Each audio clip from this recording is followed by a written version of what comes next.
Suas palavras te revelam, moça. Suas palavras te revelam, rapaz. Nossas palavras revelam nosso caráter. É mentira de qualquer um que quiser massagear seu ego e vai lhe dizer: não é o que você diz, não revela quem você é. Tu pode dizer uma coisa e ser outra. Nananina, não, te enganaram. Suas palavras revelam seu caráter. Suas palavras revelam o que te enche. Suas palavras revelam o que te controla. O versículo 23 diz assim: atentai para minha repreensão, pois eis que eu vos derramarei abundantemente do meu espírito, e vos farei saber as minhas palavras. Olha para mim. É a sabedoria de Deus que de modo poético está falando que o Espírito, a inspiração de sabedoria seria derramado. Por favor, agora, capítulo 10 de Provérbios.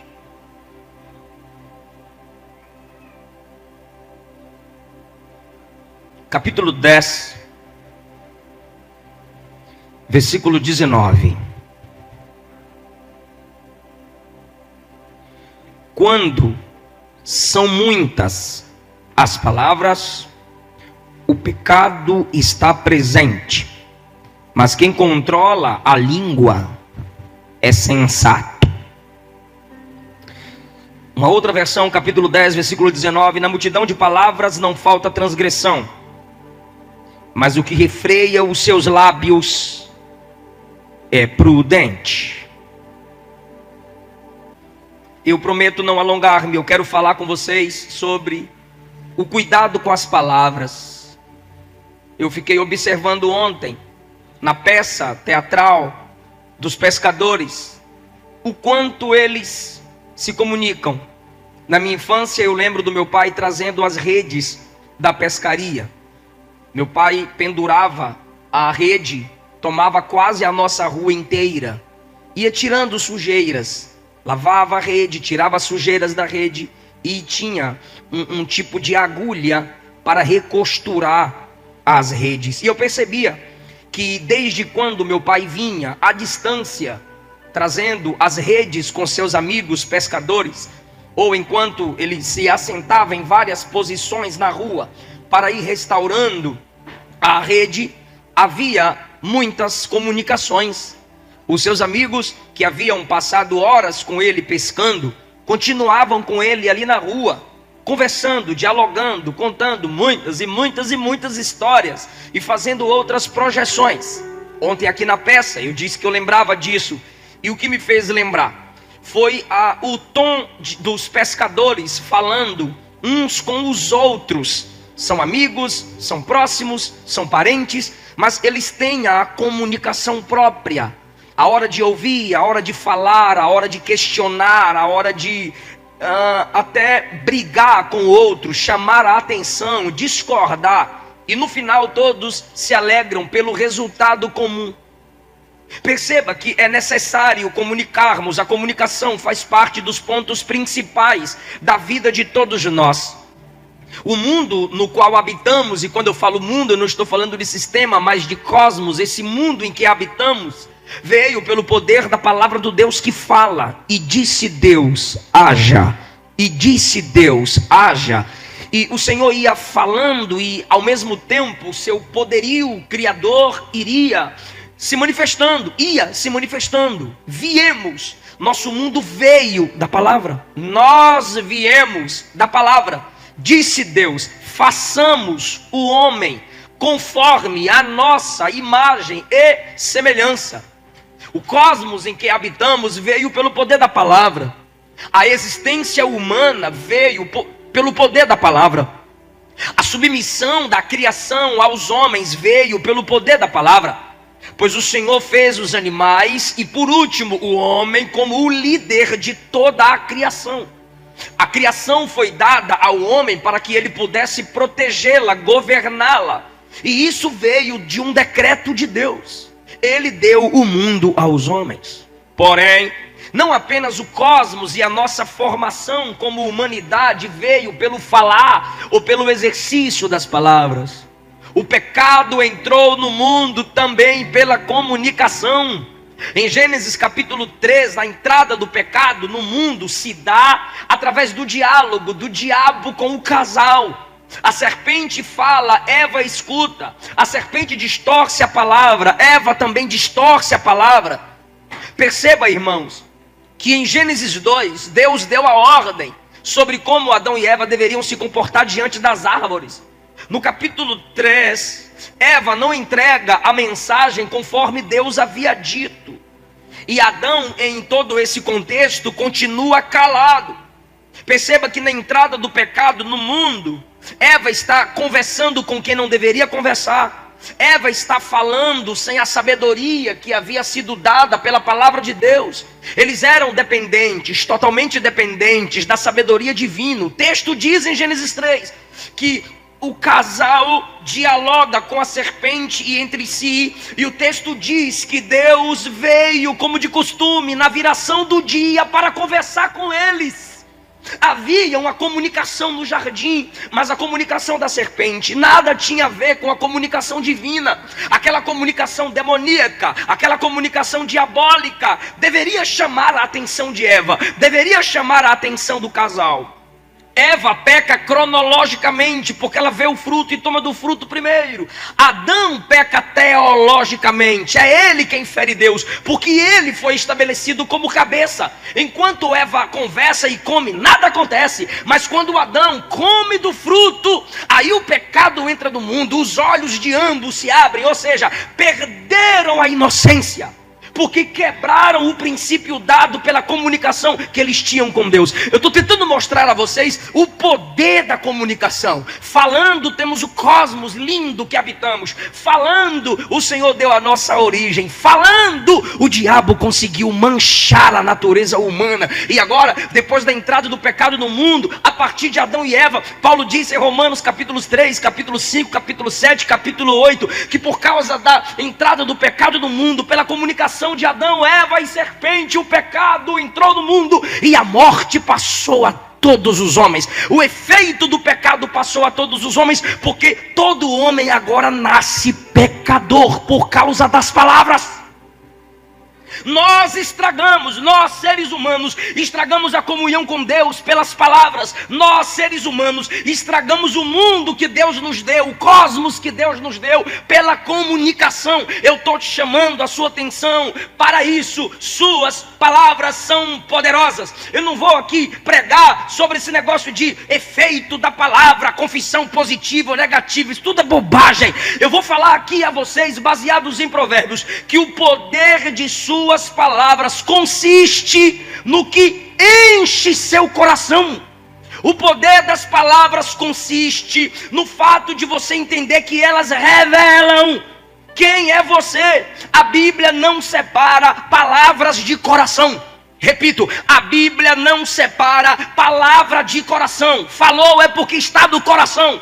E o que está no coração, se não vigiar, se não enchê-lo da palavra, você vai falar. Suas palavras te revelam, moça. Suas palavras te revelam, rapaz. Nossas palavras revelam nosso caráter. É mentira de qualquer um que quiser massagear seu ego e vai lhe dizer: não é o que você diz, não revela quem você é. Tu pode dizer uma coisa e ser outra. Nananina, não, te enganaram. Suas palavras revelam seu caráter. Suas palavras revelam o que te enche. Suas palavras revelam o que te controla. Jesus veio a esse mundo para falar e para morrer. Se Jesus vivesse como um surdo mudo ou como um monge que evita falar, toda a vida de Jesus em silêncio, se ele fosse assim, sua encarnação divina teria tido pouco valor para nós. Ele veio para falar. Os profetas disseram que ele viria para falar em justiça. Mateus 12:18. Mateus 12:18 diz que ele veio proclamando justiça às nações, igual Isaías havia profetizado. Jesus tinha em si a palavra da salvação, a palavra da libertação. Ele é o verbo, a palavra encarnada. Eu estou dizendo a vocês na introdução dessa palavra, e eu disse que eu não ia alongar-me, o poder ou o valor que a Bíblia dá às palavras. Não apenas a criação do cosmos, não apenas a nossa origem, não apenas a entrada do pecado no mundo, mas o próprio Cristo veio sendo palavra encarnada. Verbo encarnado. Nós temos a palavra escrita, a Bíblia. Nós temos a palavra promulgada, pregação. E temos a palavra encarnada. O verbo se fez carne e habitou entre nós. Apocalipse diz que o nome pelo qual ele se chama é Palavra de Deus. Apocalipse 2 e 3, na conclusão de cada carta, está escrito: quem tem ouvidos, o que o Espírito diz. Hebreus capítulo 1 diz que nos últimos dias quem fala a nós é o Filho. Jesus, se tratando ainda de Cristo, sobre a perfeição das palavras, Mateus 12, 36, ele disse: eu afirmo a vocês que no dia do juízo, cada pessoa vai prestar contas de toda palavra inútil que falou. Versículo 37 de Mateus 12: porque as suas palavras vão servir para julgar se você é inocente ou culpado. Isso significa que desde o dia em que começamos a distinguir os sons da fala, desde o dia em que conseguimos atribuir significados às palavras, desde o dia em que aprendemos a formar sentenças com as nossas palavras, até o dia da nossa morte, cada palavra despreocupada, impensada e refletida que falamos e até esquecemos, pois diariamente esquecemos 95% das palavras que falamos, mas todas essas palavras, desde o início até o fim da nossa vida, será lembrada e avaliada no juízo divino. Então, pastor, pelo amor de Deus, o que é que eu faço agora? Vou virar mudo. No mesmo texto, Mateus 12, que Jesus fala sobre essas palavras, ele diz mais outras coisas. Ele diz assim: árvore boa dá fruto, árvore má dá fruto. Aí ele diz: o homem será condenado ou justificado pelas suas palavras. Ele está dizendo que o homem bom é aquele que o fruto são as palavras boas. O homem mau, e homem aqui é ser humano, é aquele que suas palavras são más. Repito, Jesus não separa palavras de caráter, não separa palavras de sua essência, do que está dentro de você. Assim como a árvore dá o fruto conforme sua natureza, foi Jesus que disse em Mateus 12: eu também falarei palavras conforme a minha. Quer falar? Não, eu te provoco. Assim como a árvore dá o fruto conforme a sua natureza, eu vou liberar palavras conforme a minha. Não quer falar? Não, eu provoco de novo. Assim como a árvore dá fruto conforme a sua natureza, nós liberaremos palavras conforme a nossa. Senão a gente ia ficar a noite todinha aqui até tu falar. E aí? Ficar mudo? Não falar nada, já que eu sou falho, pobre, miserável, pecador? Não, porque no mesmo texto que Jesus exorta a termos cuidado com as nossas palavras, pois elas vão servir para o nosso julgamento, condenação ou justificação no dia do juízo. Nesse mesmo texto, Mateus 12, está escrito que Jesus fez o mudo falar. Se ele me quisesse mudo, se ele me quisesse sem falar nada, se ele me quisesse enclausurado no silêncio da vida, ele não faria o mudo falar. Mas no mesmo texto ele me manda ter cuidado com as palavras. No mesmo texto alguém trouxe a ele um cego mudo e ele cura o cego mudo. O que ele está dizendo é: não é para se calar, é para ter cuidado com o que fala. Não é para se calar, não é para deixar de falar com a esposa, não é para deixar de falar com o marido, não é para deixar de pregar, não é para deixar de se comunicar, é para você ter cuidado com a sua comunicação, é você ter cuidado como fala e com quem fala. E isso é um treinamento que a gente aprende pelas escrituras. Quem conseguiu me entender até aqui, diga amém. Então vamos lá. Eu disse que eu pregaria em Provérbios por causa do valor que Provérbios dá às palavras. Ainda queremos ouvir a irmã Sulamita cantar. Olha só, eu vou começar Provérbios 10. Depois eu volto para o capítulo 1. Eu vou pregar como se eu estivesse pregando uma mensagem lect contínua. É quando você vai pegando textos de um livro e vai pregando os textos daquele livro, capítulo por capítulo. Agora entenda, eu vou começar a partir do capítulo 10. Depois eu volto para o início. Na conclusão da mensagem, eu volto para o início do livro. Provérbios 10, 19 diz: na multidão das palavras não falta transgressão, mas o que refreia a sua língua, esse é prudente.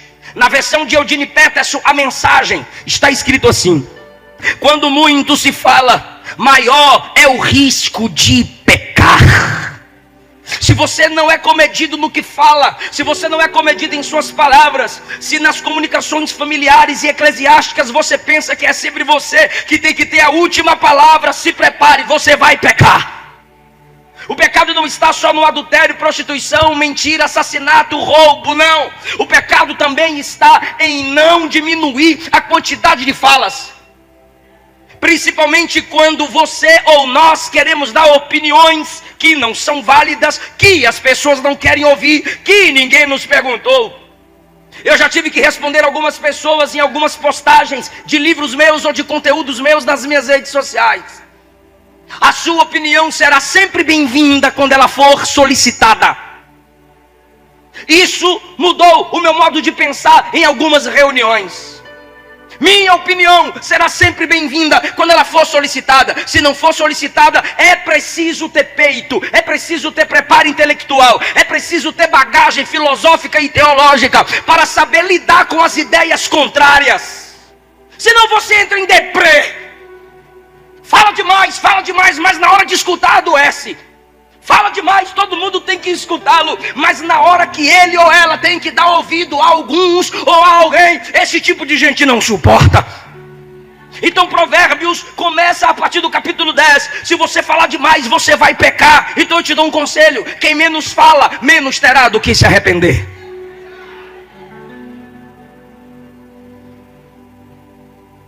Provérbios 12, 14. Cada um colhe o fruto daquilo que fala.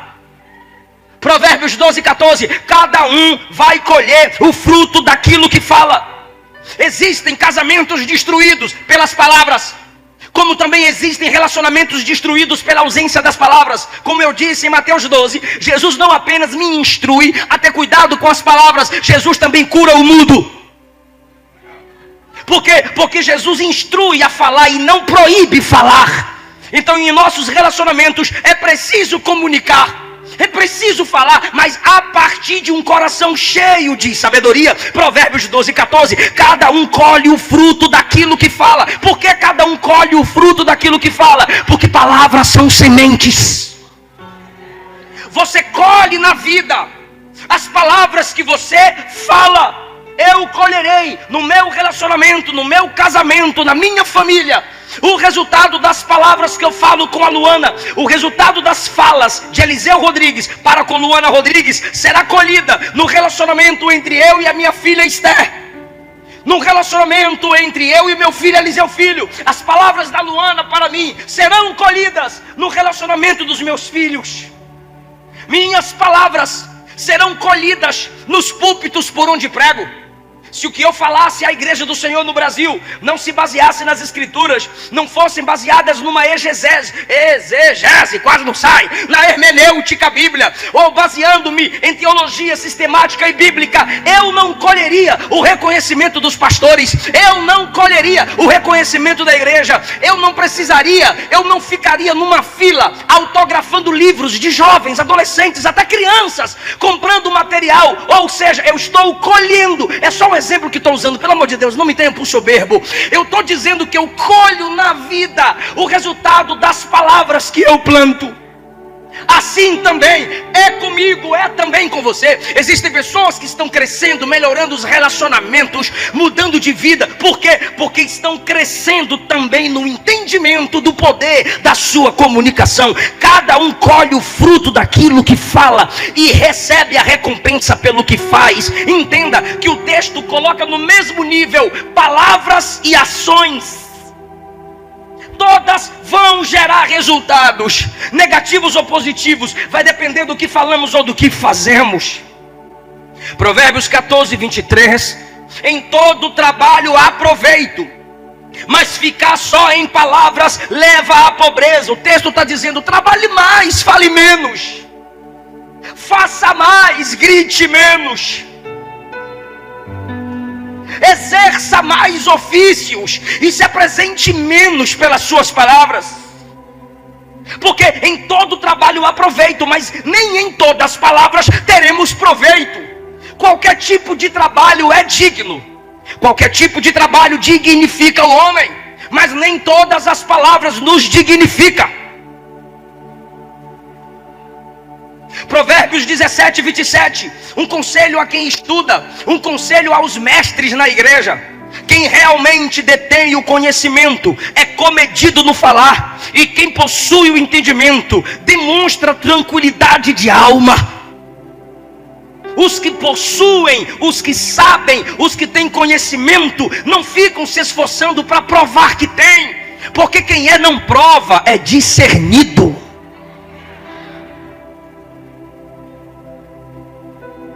Provérbios 17, 28. Até o tolo se passa por sábio se conservar a sua boca fechada.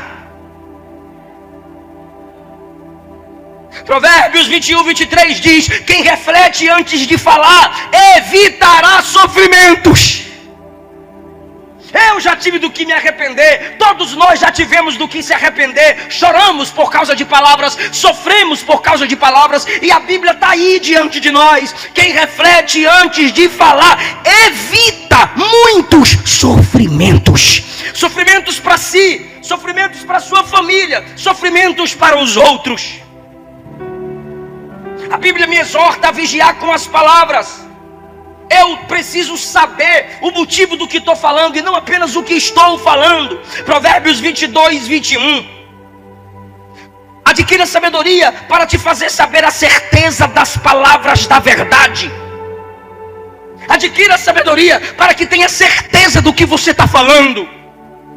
Se não tiver certeza do que está falando, se a fonte não é confiável, vigia do que fala. Provérbios 21, 28. A testemunha falsa vai ser condenada à morte, mas a pessoa que sabe ouvir e se informar poderá falar para sempre. Eu vou repetir esse daqui.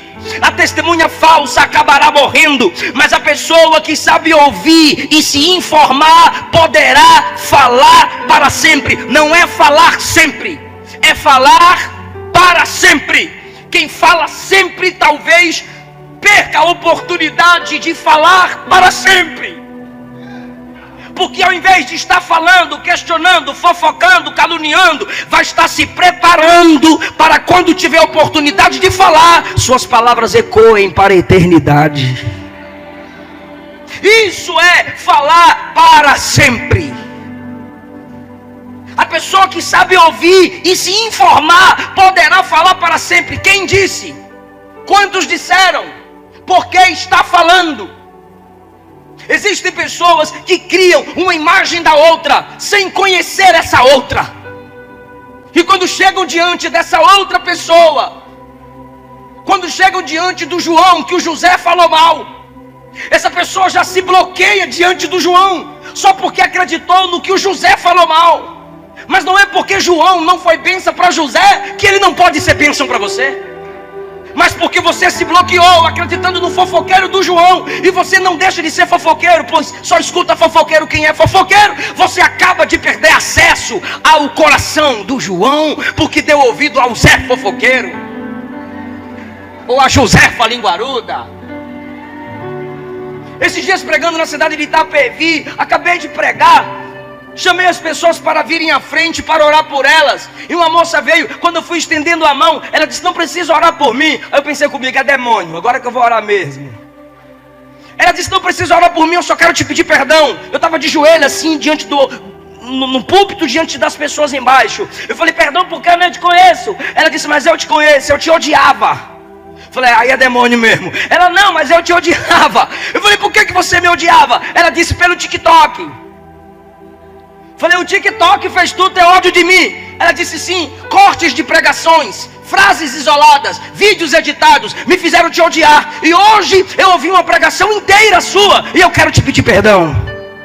Provérbios 21, 28. A pessoa que sabe ouvir e se informar poderá falar para sempre. Cuidado com as fontes que você lê, de onde você está tirando tais informações. De onde você está tirando tais informações? Onde você leu? Quem falou para quem te disse? É assim que nós vamos formando grupos caluniadores dentro das igrejas e também na internet. Tem gente que a fonte dele não é a história, tem gente que a fonte dele não são os livros, tem gente que a fonte não é a ciência, não é a sabedoria, não são os mais velhos, não é a experiência. A fonte é o site de fofoca. A fonte é a rede esgoto de televisão. A fonte é o Facebook. Pior, um camarada esses dias quis entrar no embate teológico comigo, porque disse que me viu dizer algo do TikTok. Eu disse: meu querido, você quer entrar no embate teológico comigo, munido de uma fonte chamada TikTok? É a geração em que vivemos, onde a informação é confundida com conhecimento. A geração do Google copia, cola. Não sabe se informar, mas quer falar para sempre. Leu metade do livreto de Lutero, escravos. Aí já chega na escola dominical perturbando o professor, querendo despentecostalizar as Assembleias de Deus. Vai ver se eu estou na esquina, moleque. Provérbios 26, 22. As palavras do difamador são como bocados deliciosos que descem ao íntimo do ventre. Sabe o que é isso? As palavras da calúnia se tornam descartáveis.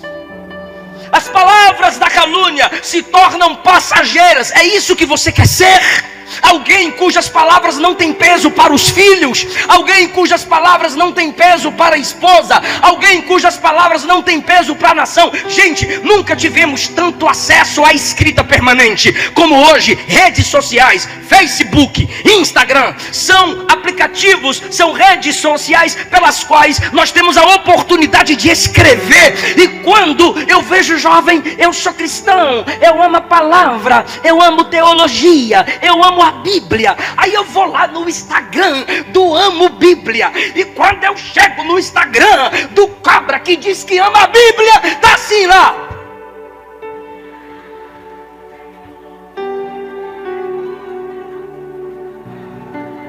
você tem a chance, minha irmã, de resumir uma pregação dessa e fazer um texto bíblico, mas o máximo que muitas delas fazem é postar a foto da ovelha sem lã, ainda põe o versículo do pastor. O versículo é do pastor, mas a ovelhinha está sem lã, mostrando as coisas. Tendo a chance de resumir um texto, de evangelizar através da escrita aqueles que estão te seguindo e te acompanhando. Ei, você é responsável pelas pessoas que você conquista. Você quer se tornar inesquecível?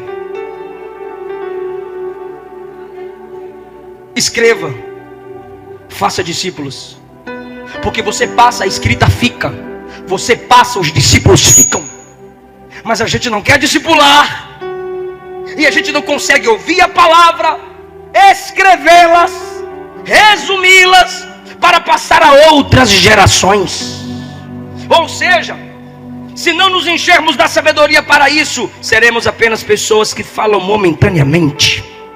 Olha o juízo de Deus sobre os fofoqueiros. Provérbios 26, 24. Aquele que odeia dissimula com seus lábios. O coração é cheio de espinho, mas nos lábios ele passa manteiga. Olha o que diz, Provérbios 26, 24. Aquele que odeia, dissimula com os lábios, mas no seu interior tem engano. Versículo 25. Quando este te suplicar com voz suave, não acredite nele, porque há abominações no coração dele. 26 de Provérbios 26. Ainda que o seu ódio se encubra com dissimulação. Presta atenção nisso, igreja. Na congregação sua malícia será revelada. Eu queria que você repetisse dois pontos comigo, por favor. Diga assim, ó: no seu interior há engano. Obrigado. O segundo ponto que eu quero que você repita está no versículo 26. Diga: na congregação sua malícia será revelada. Ok, muito obrigado. Olha o que o texto está dizendo. Quando eu sou falso com as minhas palavras, quando eu sou dissimulado com as minhas palavras, no coração eu escondo o engano. Mas quando chega o juízo de Deus, o texto diz: na congregação sua malícia será revelada. O Deus que odeia a calúnia, o Deus que odeia aqueles que lançam contenda entre irmãos, o Deus que odeia difamações, vai expor a malícia do teu coração diante de todos, se diante de todos você não se arrepender, se perante os olhos de todos você não demonstrar mudança, arrependimento. Fica tranquilo, eu não peço para ninguém dar glória não. Provérbios 18, 21 diz assim: a morte e a vida estão no poder da língua. Você pode matar a alma de alguém, você pode matar os sonhos de alguém pelas palavras da sua boca. Você pode dar vida ao sonho de alguém, você pode ressuscitar a alma de alguém pelas palavras que saem da sua boca. Jovens, adolescentes, crentes feridos na igreja, pelas palavras de seus pais, pelas palavras dos cônjuges, pelas palavras de professores. Eu lembro quando eu tinha 12 anos de idade, haviam 2 pregadores na porta da igreja, pós-escola dominical. E como eu respondia as perguntas todas da escola dominical, eu quis ficar perto deles quando acabou o culto, porque eles estavam conversando. Eram uns 2, 3 pregadores, só lembro o nome de 2 e não preciso citá-los aqui. E quando eu queria ficar perto, eu me aproximei e comecei a fazer perguntas, ou tentar responder. Quem me ouve diz amém. Ou tentar responder do meu jeito. Um deles olhou para mim e perguntou: o que você quer aqui? Eu não me esqueci disso. Parece que Deus nos faz gravar certas palavras para nos manter humildes, ou não nos esquecermos de onde saímos. E eu disse: eu só quero ficar perto de quem já faz o que eu quero fazer. Eu gosto de ficar com pregadores, eu gosto de ouvir sobre Bíblia. E um deles disse: pois bem, isso aqui é papo de pregador e não de quem quer ser.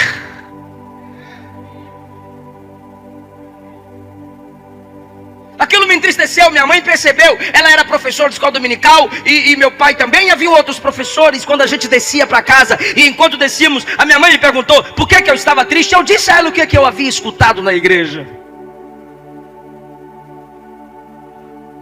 E ela disse: essa é a opinião dele, que você não é pregador.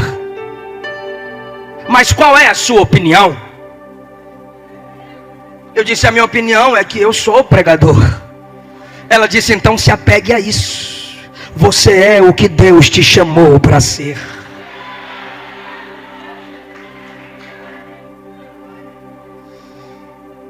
A morte e a vida está no poder da língua. Foi crendo nas palavras da serpente que Adão e Eva fizeram o pecado e a morte entrar no mundo. Vou perguntar só para quem me ouviu: foi crendo nas palavras da serpente que a morte e o pecado entraram no mundo, sim ou não? Sim. Mas agora olha que coisa linda, pastores. Foi também crendo numa palavra celestial que a vida e a salvação entrou no mundo. Como assim, pastor? Eu vou ler Lucas 1:30. Disse, repita, disse Obrigado. Disse o anjo a Maria: não temas, porque achaste graça diante de Deus. Eis que em teu ventre conceberás, é o anjo falando, e dará à luz a um filho, e chamarás o seu nome Jesus. Ele será grande, será o filho do Altíssimo, e o Senhor Deus lhe dará o trono de Davi. Ele reinará eternamente, o seu reino não terá fim. Aí Maria disse: como se fará isto, visto que não conheço homem algum? O que ela está dizendo é: para eu engravidar, eu preciso ter relação sexual, e eu ainda não tenho relação sexual para engravidar. Como que eu vou engravidar? Aí o anjo vai responder a ela: descerá sobre ti o Espírito Santo, o poder do Altíssimo te cobrirá, e o santo que há de nascer de ti será chamado Filho de Deus. Aí no versículo 38 Maria disse: eis aqui a serva do Senhor, cumpra em mim a sua palavra.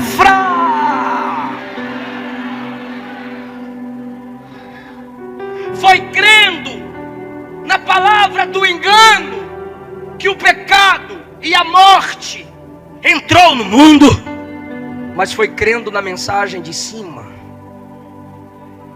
Foi através da fé na palavra de Deus que o Verbo se fez carne no ventre de Maria. Nasceu entre nós, cresceu entre nós, morreu para vencer os pecados que nos dominavam. Eu estou querendo lhe dizer, quem sabe sua vida de palavras sujas esteja agora como um espelho diante de você. E eu não vim aqui como um pregador só para te acusar. Não vire as costas nessa parte do sermão. Até agora eu só te mostrei o problema de não ter cuidado com as palavras. Eu te apresentei o problema, mas agora eu quero te mostrar a solução. Por quê, pastor? Porque ainda tem chance para a sua saúde, ainda tem chance para a sua família, há uma chance para os seus filhos, há uma chance para a sua prosperidade futura, há uma chance para seus relacionamentos melhorarem. Por que eu comecei em Provérbios 10? Porque em Provérbios 1 a 8 ele nos fala sobre a sabedoria da palavra. Só no capítulo 10 ele fala sobre a tolice das palavras. Então primeiro Provérbios fala sobre a palavra de Deus, para depois falar sobre nossas palavras. E a solução para a sua vida nessa noite é essa: se encha da palavra, medita na palavra, escute a palavra, cante a palavra. É desse jeito que a sua boca vai ser santificada, é desse jeito que seu coração vai ser santificado. Eu estou sentindo a presença de Jesus aqui enquanto eu digo isso. Por quê, pastor? Porque Ele é a verdadeira sabedoria, Ele é a palavra que nos santifica através da palavra pregada. Vou provar para vocês, Provérbios 1, 23. Atentai para a minha repreensão, pois o meu espírito cairá sobre vós abundantemente, e vos farei saber as minhas palavras. Provérbios 2, filho meu, se aceitares as minhas palavras, guarde contigo os meus mandamentos. Provérbios 4, 5, adquira sabedoria, adquira inteligência, e não te esqueça da palavra da minha boca. Provérbios 5, 7, filho meu, me dê ouvidos e não se desvie da minha palavra. Provérbios 7, filho meu, guarda as minhas palavras. Provérbios 8, 8, justas são todas as palavras que saem da minha boca. Ah, irmão, se guardarmos as palavras de Deus no nosso coração, da nossa boca sairão palavras que se conectam, que combinam com as palavras de Jesus. Aleluia. Só quem deseja, levante as suas mãos. Diga: me toca, Jesus. Me lava, Jesus. Me purifica, Jesus. Se você tem humildade, diga: Senhor, eu ainda sou pesado de língua. Diga: ai de mim, pois os meus lábios me fazem perecer. Essa foi a sua confissão. E quando a gente confessa, a gente alcança o quê? Para o Moisés que disse que era pesado de língua, há muitas interpretações para isso, mas às vezes nossas palavras também nos fazem falar palavras pesadas. E a graça de Deus sobre Moisés foi: eu serei contigo, falarei na tua boca. Oh, aleluia, ainda bem que você entendeu. E a misericórdia de Deus sobre Isaías foi: a brasa do altar toca nos teus lábios e a tua iniquidade é perdoada. Isto tocou os teus lábios e a tua iniquidade foi arrancada, purificada. Ai de mim que vou perecendo, disse Isaías. E depois que o Senhor toca os lábios de Isaías, irmão, se prepara para dar um glória lindo. Depois que o Senhor, através do serafim, toca nos lábios de Isaías, irmão, ele muda as palavras e ele se torna o profeta messiânico. Sabe o que é isso? O profeta que mais falou de Jesus. Isaías 7: uma virgem conceberá e dará à luz a um filho, e lhe porás o nome de Emanuel, que é Deus conosco. Isaías 9: o filho se nos deu, o menino vos nasceu, e o principado está sobre seus ombros. Isaías vai fofocar de quem agora? Vai caluniar quem agora? Ninguém. Agora eu só vou profetizar. E o nome dele é Maravilhoso Conselheiro, Deus Forte, Pai da Eternidade, Príncipe da Paz. Os lábios de Isaías foram tocados. Toca-nos, toca-nos, ó Deus. Toca-nos, ó Deus. Ele colocou as palavras dele na boca de Jeremias. Você crê nisso? Não respondeu. Ele colocou as palavras dele na boca de Jeremias. Você ainda crê nisso? Ele colocou as palavras dele na boca de Ezequiel. Você crê nisso? Ele colocou as palavras dele na boca do apóstolo João em Apocalipse 10. Você crê nisso? Então se prepara. O Espírito vai te despertar e a sua boca vai ser lavada, purificada, santificada. E do teu coração vai sair profecia, palavra, pregação. As palavras de Jesus, que são Espírito e vida.